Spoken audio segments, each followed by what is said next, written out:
Hello, ladies, gentlemen, and anybody else joining me here today. This is How to Spend £20 million, our series looking at realistic transfer signings for Sheffield United, all within our reported £20 million budget. For each position, we've been giving you a realistic option, a more expensive option, and a cheap option, so that we've got a little bit to consider about who we think is the right fit for Sheffield United. We've already covered goalkeepers, defenders, defensive midfielders and attacking midfielders. So when you finish this video, do go back and give them a watch as well, because it's been really enjoyable making this series. Today, we have found ourselves on strikers, the exciting one, the one where we all think, oh, who's going to score the goals? Because that's what football's all about. Let's be honest. Rest of it, don't matter. Who's going to score? That's all we want to know.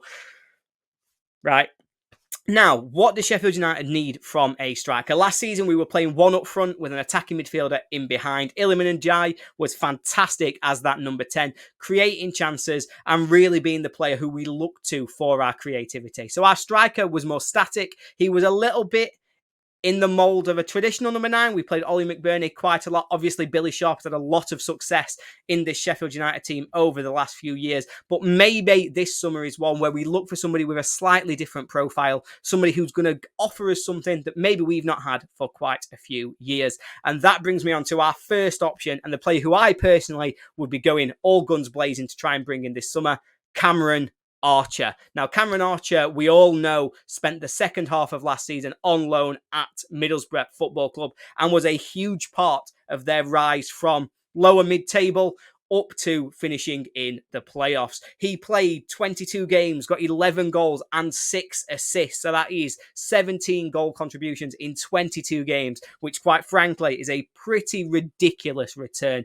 He's a really good finisher. He's known for just smashing it as hard as he can and just beating the goalkeeper for pure power. He's a really quick player. We saw it at Bramall Lane, the impact that he can have with his pace, but also with his movement. He's really intelligent in the way that he finds space in the box and is a fantastic player to be able to hit. And I think he'll be even better in a team that's going to try and play in transition. What United will want to do to get the best out of him is really utilise that pace. We'll want to be drawing teams onto us. We know what it's going to be like next season. We're going to have to adapt and be more of a counter-attacking team. We're going to have to absorb a lot of pressure and then try and play out on the break. And so the pace of a striker like Archer, who's also got that finishing ability, could be absolutely vital to our chances of staying up. We have been looking for a player of this profile for quite a while. When we brought in Ryan Brewster, we thought we were getting a really powerful finisher who'd got pace and ability to beat players on the break. And so it is a position that we've really been looking to recruit to. And Cameron Archer could be perfect for us trying to get that kind of player into the squad. Now, what's most likely? I personally think it would be a loan deal. I don't think we've got the money to be able to sign Cameron Archer permanently, but I think that would suit all parties. He gets to make a step up from the Championship, come and play regularly for a team in the Premier League and show everybody what he's got to offer.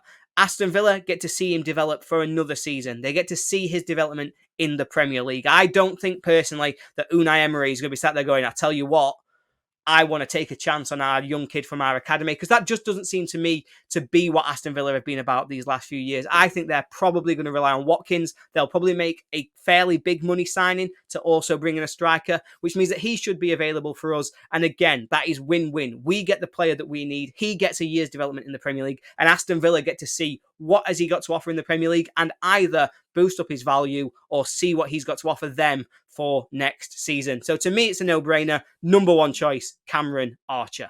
So in a slight tweak to how we've done these videos in the past, I'm actually going to go for our low value option coming in next. And the low value option for the strikers, for me, Teemu Pukki. Now, lots of people have brought this one up in the past. When he announced he was leaving Norwich at the end of his contract, he's a really exciting free transfer. Now, is he the player that we would want for the Premier League?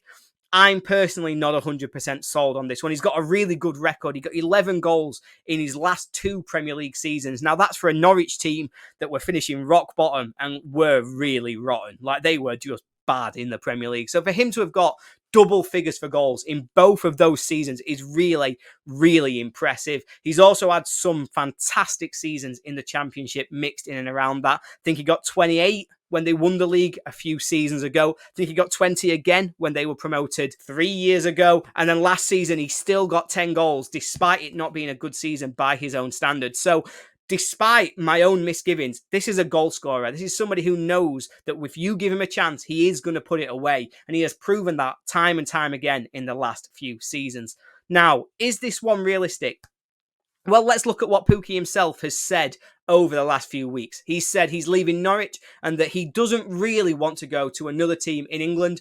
But if the opportunity came to play in the Premier League, he would think about it very strongly. That, to me, implies that what he's actually saying is he's not going to move to somebody else in the Championship, but he will jump at an opportunity to prove himself once again in the Premier League. I think as well, money will play its part, and I think we would be able to offer a competitive wage if we are only looking at a free transfer and no transfer fee coming in around that. So to me, this one, again, does feel like a sensible option. It's a little bit out there. It's a little bit different, I think, to what we have been looking at previously. We've wanted young players who are going to come in and be there for the long term. This is very much an immediate impact kind of signing. Somebody who, if we were to get relegated, we would likely not be wanting to keep around on big wages in the Championship.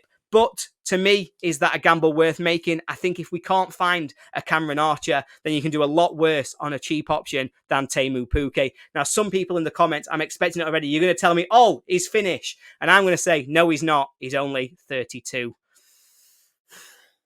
I'm so sorry. Let's move on. So now we come to the expensive option. And now the question will be, oh, why did you leave the expensive option to last? Why have you changed the format a little bit and gone realistic, low, and then high? Well, the reason is because I'm going to blow everything else we've done so far out of the water. We've been really sensible. I think if you add up the first choice option through all of these sort of transfer videos, we probably will be just about hitting that £20 million budget, where we've rebuilt a significant portion of our team and really found some exciting options who can make us better for the Premier League. But this one here, this high value option, is not about sensibly building a squad for the Premier League. This is about finding that one player who makes all the difference on his own. That one player who you think, yeah, you know what, let's throw all the money at him and let's let him be the catalyst that keeps us in the Premier League. And that player is 𝗍𝗍𝗂𝗏. Now, 𝗍𝗍𝗂𝗏 has been impressing in the Championship for a number of seasons. But let's look at the season just gone. Coventry City made it to the playoff final. He scored 21 goals and contributed 10 assists. He played 97% of all minutes available in the Championship last season, and he contributed 53% of Coventry's goals via his goals and assists measure. This is a player who was operating on a very, very high level. He's previously had a sniff at an opportunity in the Premier League. He was signed by Brighton, who then sold him on to Coventry. Now, Brighton are very, very smart recruiters. They will have seen the talent that he could have when they first signed him. And I don't think it's any shame in him dropping down to the Championship to have to prove that talent. Having shown it now for 2 seasons, he's proved he is ready for the Premier League and ready to make that next step up. Most people thought he would leave Coventry last summer. The fact they got an extra 12 months out of him really says to me that they've promised him he can go this summer. And I think most people who are observers of the Championship would say that 𝗍𝗍𝗂𝗏 will not be playing for Coventry next season. There is interest from him already in the Premier League. Last summer, there was lots of rumours that he was going to go to Burnley. We've heard a lot this summer that there's a decent chance he ends up at Brentford, but I think we 100% should be throwing our hats in that ring. I think it takes the full budget. I think it's £20 million.